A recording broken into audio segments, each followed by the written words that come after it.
My name is Riley, and I'm a 22-year-old female from the Caribbean. This story started in August of 2002. I was 8 at the time. I went on a family trip to Grenada with my dad's side of the family, and I had just returned home. My father had unfortunately not gone on the trip because he was in another country. Upon arriving home, I was told that my mom had dengue and was in pretty bad shape. My uncle Jared, who was 29 at the time, lived with us and was taking care of her while working. He was recently laid off and was working as a taxi driver, so he had a flexible schedule. Due to this, I ended up spending the rest of my vacation at my grandmother's house. I have a lot of aunts and uncles. My grandmother, my aunts Haley and Zoe, and my other uncle Brody all lived together at the time. On the night of August 28th, we got a call from my mother informing us that my uncle Jared hadn't come home. She hadn't seen him since the night of the 27th when he had brought her some Gatorade and other fluids, checked on if she was taking her medication, and told her he would be back later. He indicated that he was going to work for a little while longer and would be back in a couple of hours, but he hadn't come home at all. This was very out of character for him, especially because he knew my mom was sick. Add to it that my dad was out of the country, and it just wasn't something he would do. Our family started calling his phone and reaching out to friends and other family members to find out if anyone had heard from him, but no one had. My cousin Kylie, his daughter, was 6 at the time, and he would frequently go to see her or call her every day. He hadn't done that either. My grandmother got extremely worried after talking to Kylie's mom and realizing he hadn't called her either. We tried filing a missing persons report, but the police officers gave the whole 72-hour spiel. By the time the 30th came and there was no word from him, we knew something was dreadfully wrong. My father had returned from his trip and started looking for my uncle immediately.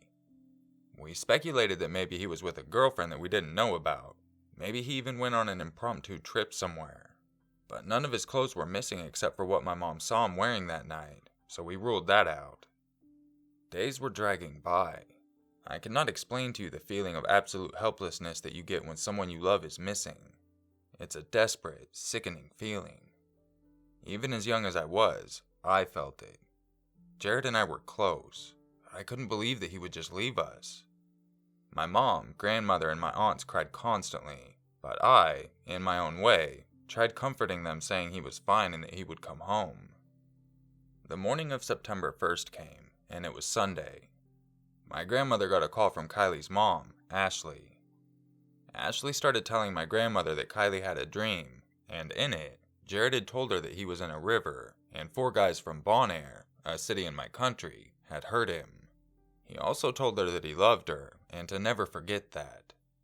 My aunt was really freaked out, because my cousin was 6, and she was a very shy child and never talked much. Even more, how did she even know about Bonaire? My grandmother calmed Adele down and told her she needed to be composed for Kylie's sake. We were all told about the dream, but we didn't know how to respond to it. My uncle was still missing after all. That night we got a call from my uncle's girlfriend. My family didn't know of her, but it was confirmed by a friend that she in fact was dating my uncle. My grandmother and I had a lengthy conversation with her about my uncle's disappearance, and she was genuinely worried and upset about it. She worked at a restaurant and asked if she could bring us some food. That night, teary-eyed and worried looking, she brought my family some food. I had a big family, and it wasn't a lot, but it was all she could afford, and we were very touched by the gesture. She stayed with us for a few hours and offered her information, which admittedly wasn't anything we didn't know. September 2nd came around, and it was the first day of school. My entire family felt that things should be kept normal as possible for Kylie and I, so I was sent to school, but none of them went to work. My dad had come to pick me up that day, which was highly unusual. I remember walking to him and being so confused as to why he was the one picking me up, and not my mom. As we sat in the car, he said the words that brought me so much relief that I felt myself brighten up. We found Jared. Being 8 years old, my mind didn't consider anything but him being found alive. What did he say? Where is he? Why didn't he call?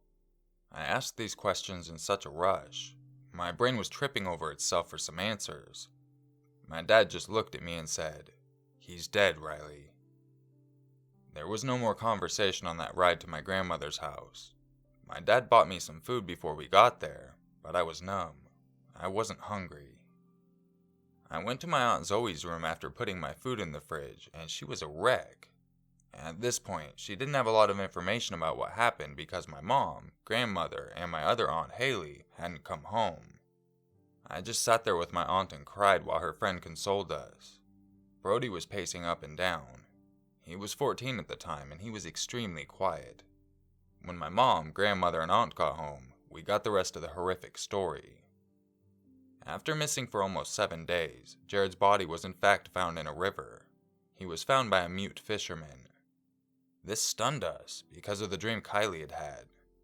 Jared's body was bloated and partially decomposed. My mother said that she will never forget the smell or the way his face looked.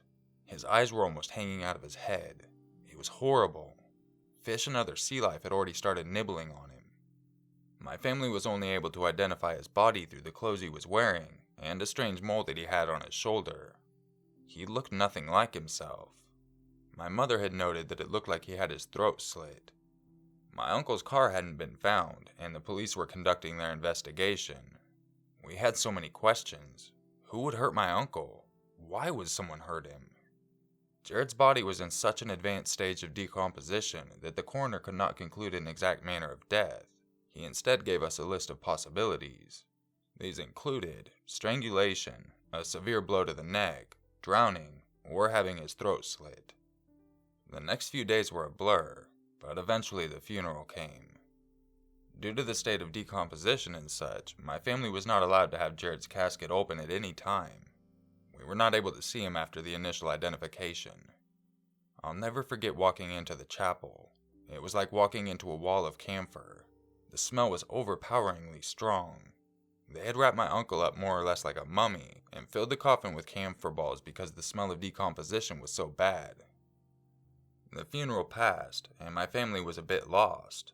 All of us. A couple of days after the funeral, the police called my grandmother to inform her that they had arrested 4 men days prior on the 30th of August. The police told us that one of the men, who was actually not a man at all, as he was a 16-year-old boy, broke down and told them about Jared's murder. The 4 men, who were in fact from Bonaire, were arrested for an unrelated crime. During the interrogations, the 16-year-old cracked and admitted to being present during the killing. I will now tell this part of the story as we were told. In April of 2002, during a poker game, one of the men was asked by a friend if he knew where he could get some parts for his car, which happened to be a rare older model car. The man told him that he would find him car parts and not to worry about it. Realizing he had to steal a car to get the parts, he pitched the idea of stealing a car to the other 3, and they began looking. Jared had the same kind of car, and it was in pristine condition. After they spotted him working as a taxi driver with the car, they decided to steal it. Their plan was to pose as a group of passengers and all get in the car. They put their plan into action, and on the night of August 27th, they struck. Jared, being unsuspecting, picked them up and started driving them to their destination. On the way, 2 of the men pulled Jared into the back seat, while the 16-year-old, who was in the front seat, stopped the car, and another man got into the driver's seat. The 2 men in the back seat had my uncle on the floorboard of the car, and they were beating him. The 16-year-old told the police officer that my uncle was begging for his life. He told them to take the car and please leave him unharmed. He then told them about Kylie. He told them that she was only 6, and he loved her and he had to take care of her. He told them that he didn't want to die and leave her. The 2 men ignored Jared's pleas. One of the men took my uncle's belt off and wrapped it around his throat. The 2 men pulled the belt so tight that Jared's eyes bulged out and his neck broke. Even then, they continued pulling. They pulled until the belt snapped. At that point, they stopped the car and put his body in the trunk. The men then drove around in the car trying to find out what to do with the body. Eventually, they stopped at a gas station and bought some junk food and sodas with the $63 they had stolen from my uncle that night. After driving up to the countryside, around 4 a.m. they dumped the body off into the river and drove back. The men basically scrapped the car and sold it for parts. 3 nights later, on August 30th, the men attempted another robbery. The victim of this robbery played dead after the beating, and when they put him in the trunk of the car, he opened it and leapt out. They were arrested that same night after the man called the police. My uncle was brutally murdered for a car. The 16-year-old got put into witness protection, as he is a state witness, and the other 3 were sent to prison. I think the worst part of Jared's story was hearing from my mom that these men were laughing and smiling in court. They actually looked at my family and laughed. That infuriates me to a point I can't even describe. My cousin is an adult now, and we are still very close. She is like my sister.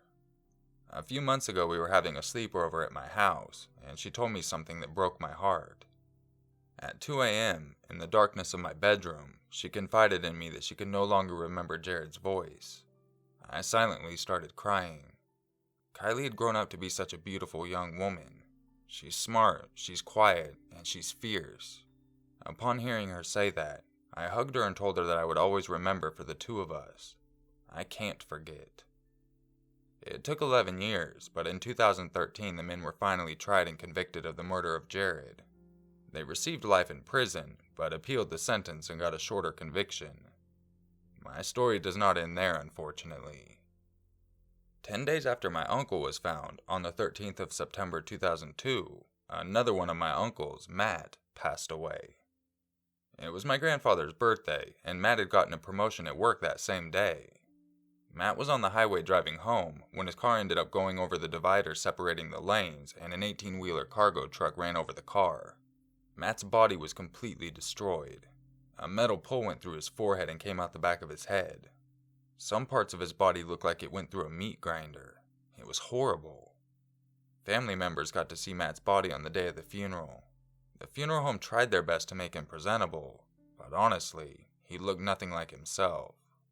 We were not allowed to touch him because some parts of his body were missing due to it being destroyed by the accident. They tried to patch up his forehead where the pole had gone through, but it was obvious. It was heartbreaking. Matt was only 22 at the time of his death. My grandfather, who was 52 in 2002, never fully recovered after Matt's death. He developed a myriad of health problems. He had a nervous breakdown in the days after this incident. My story, again, does not end there. A little more than a year later, on April 26, 2004, I went to my grandmother's house after going to my great-grandfather's funeral that day. I saw my grandmother, who told my aunts and I that my Uncle Brody was going to a job interview. My mom and I visited for a while and eventually left to go home. My parents were having problems, and I developed some resentment towards my mother for things related to the unrest in my parents' relationship. That night, we got a phone call from Aunt Haley. My Uncle Brody had gotten shot. She didn't know how bad it was, and he was at a healthcare facility. My mother immediately became distraught and was sobbing. She just kept telling my aunt to please tell her that he would be okay. She kept repeating that this couldn't happen. We ran out of the house, jumped into the car, and started driving to the healthcare facility. My mom called my dad in the car and told him what happened. About 7 minutes into the drive, my mom got another call from Haley. Brody was dead. My mother started screaming to my aunt that it couldn't be true, and my aunt was equally as hysterical. My mother hung up and started calling people to tell them that Brody was dead. I remember being so annoyed because every time she would call someone and said it, she would scream it hysterically, eventually end the call, sob silently, and repeat the process. I took the phone from her and threw it in the back seat. Then I told her to focus on driving, otherwise she would get us killed. We got to the healthcare facility, and all of my family members were in their cars. Everyone was sobbing, and most were hysterical. In the back seat of Haley's car, my grandmother sat quietly weeping. My heart broke for her. I grew up with my grandmother. She was like my mother, and Brody was only 6 years older than me, and he was like my brother. I went to my grandmother and I just sat there with her and we both cried. Brody was only 17. All we knew was that he had gone to an interview after school for a grocery store job. While we were sitting in the cars waiting for an official, my grandmother told us what she knew. She was at home baking bread for Brody's dinner when the neighbor called. The neighbor told her that she had heard that Brody was shot and which health facility he was at.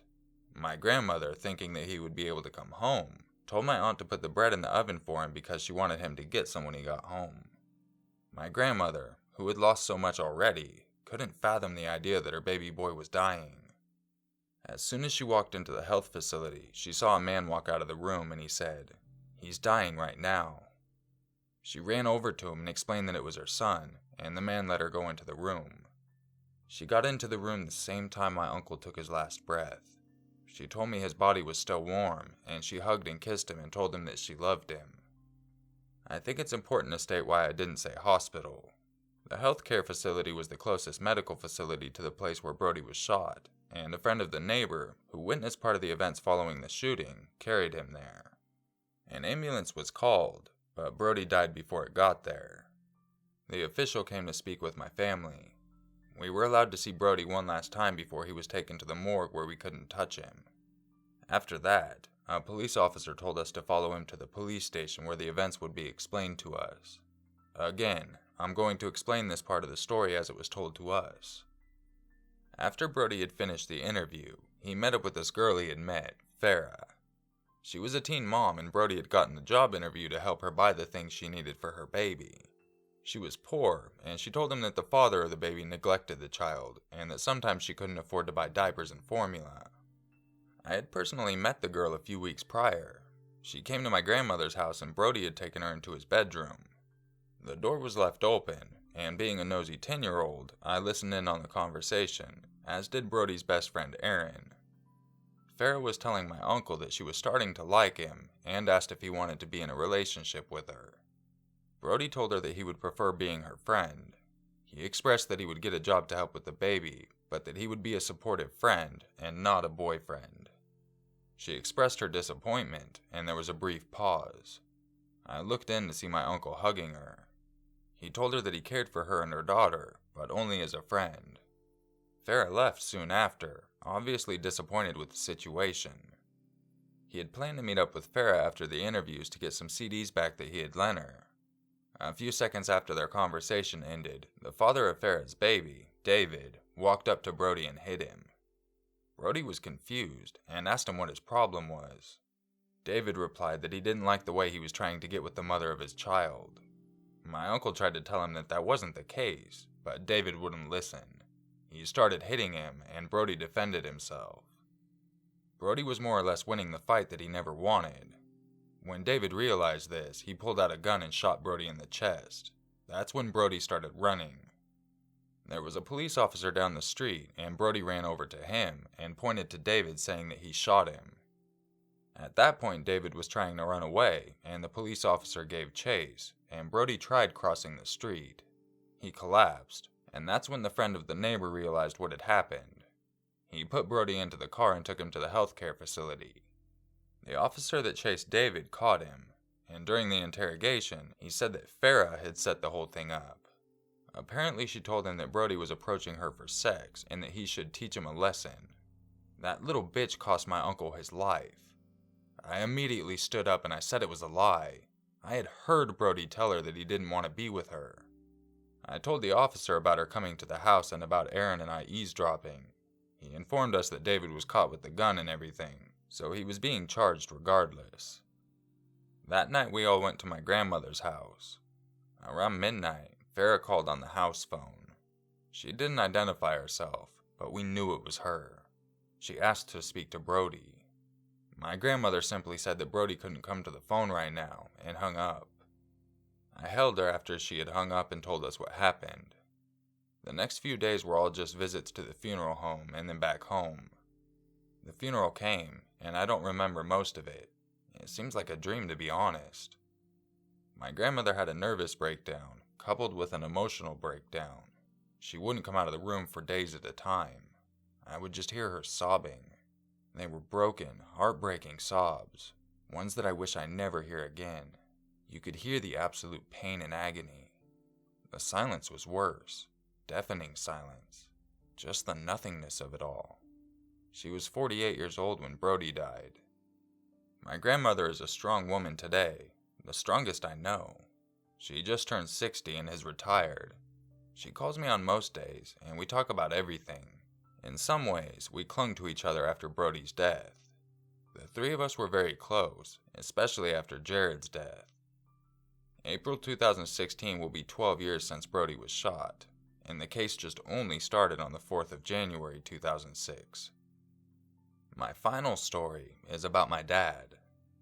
On May 23rd, 2008, he got into an accident. I was 14 at the time, and my dad was 36. I was going through my rebellious stage, still harboring that resentment towards my mother. It was just after lunch break. The bell rung to signal that classes were about to start when the school nurse came to get me.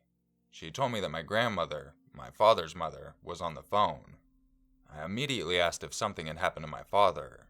She hesitated, and I knew. I just knew.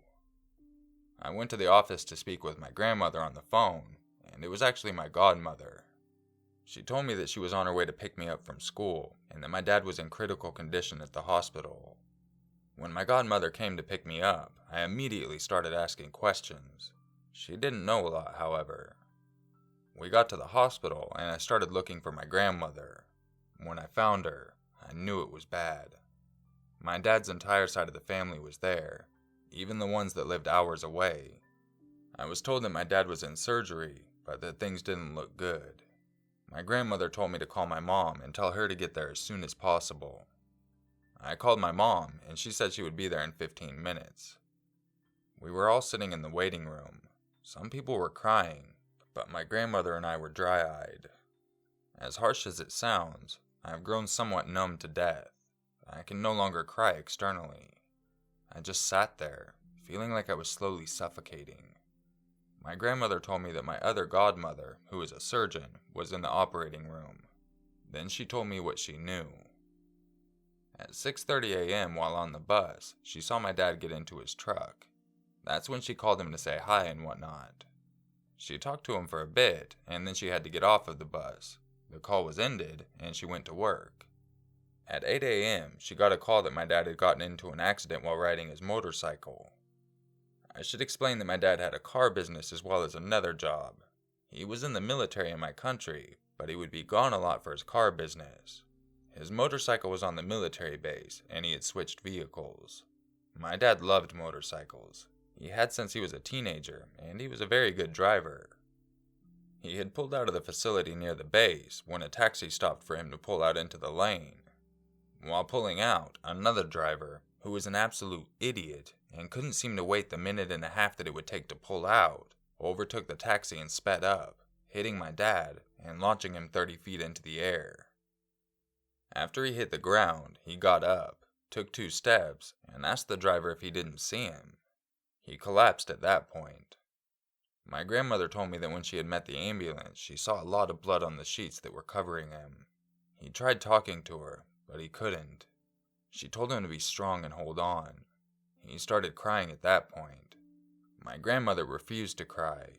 She instead told him that he wasn't alone and that she would not let anything happen to him. They took him into surgery after that. She was told by officers that were on the scene that my dad unholstered his gun and handed it to them before asking them to call her. He recited her phone number, and an officer called. While waiting for the ambulance, he told the officer that he couldn't feel his legs, and that the taxi had stopped for him. At this point, about 2 hours had passed, and a surgeon called my grandmother down the long hallway. My dad didn't make it. As I sat there on the floor, everyone around me sobbing uncontrollably, my aunt even fainted. I just thought of seeing him the day before. He had come to see me, promising to take my friends and I to the mall. He had cooked me my favorite food, and before he drove off, he pulled on my nose and asked me if I loved him. I replied yes with a smile, and he drove off waving with a smile on his face. It was our thing. I didn't cry. I didn't scream. I couldn't feel anything. We were taken to see his body.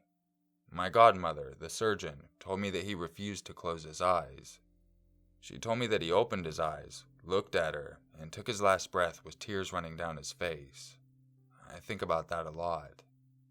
It turns out that my dad had broken his spine, 1 arm, and 2 legs.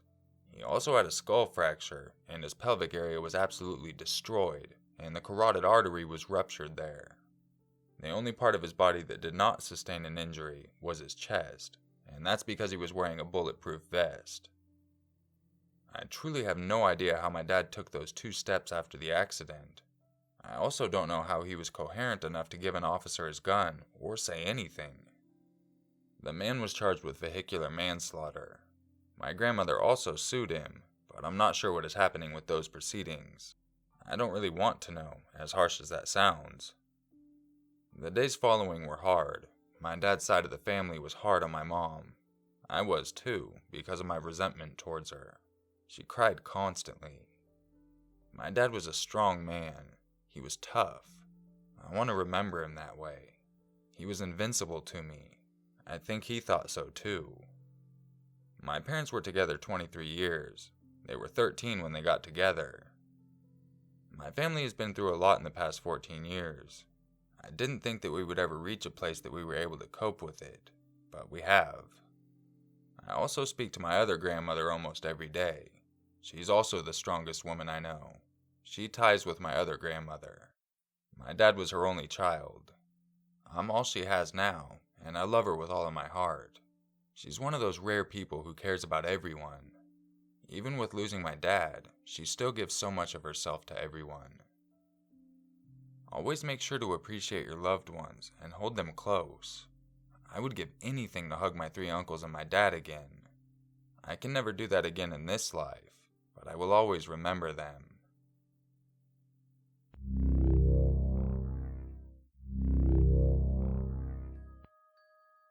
If you would like a chance to have your story featured in an upcoming video, make sure you check the description for information on how to submit your stories. Before I end this video, I would like to let you know that I can personally verify all of these stories. With this story submission, they included photos of the actual newspaper clippings. They did, however, ask me not to show those, just to keep their family's privacy. I would also like to add, the person who submitted the story about the Samoan rugby player emailed me back with a link to verify the story, so I'll include that in the description if you would like to read more into it. I'll catch you guys in the next video, and just remember, it's always scarier if it's true.